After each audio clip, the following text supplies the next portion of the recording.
Hey, I'm Jim Richards. I don't know if you ever thought about whether or not God really understands you. You know what? That's something I don't think many people really believe that God really does understand their situation. You know what? Stephen Covey wrote an interesting book back years ago, great book called Seven Habits of Highly Effective People. And in this book, he presented this concept that I just think is revolutionary in relationships. He said, always seek to understand before seeking to be understood. It's amazing how when we get into conflict with someone, we want to make sure they understand our position, where we're coming from, what we really meant before we are interested in understanding them. Well, when you insist that somebody understand you before you seek to understand them, really what you're saying, I don't really care about how you feel. I don't care how this affects you. I don't care about what misunderstandings I may have. I just want to make sure you don't have any misunderstandings about me. I want to make sure you see me the way that I want you to see me. Well, something, I believe a lot of people are that way about God. Now, they probably wouldn't say it or probably never even really thought about it. What lengths has God gone to understand us? That's an amazing thing to think about. You know, the book of Hebrews in two different scriptures points out that Jesus became a man in all ways like as we are. He was tempted in all ways like we are. And one of the reasons he did that is so that he could be a faithful and merciful high priest to us. Now, to be a merciful and faithful high priest, you need to understand the people that you're serving. And in Hebrews chapter 4, he said, listen, he sympathizes with our weaknesses.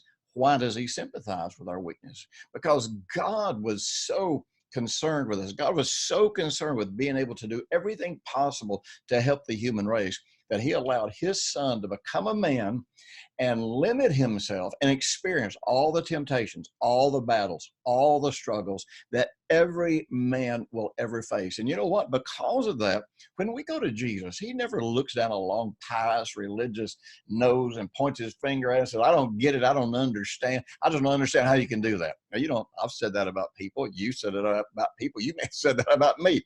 I don't understand how you can do that. Well, you know something? If we're honest about our own temptations, we should always be able to understand how anybody can do anything. And here's the great thing.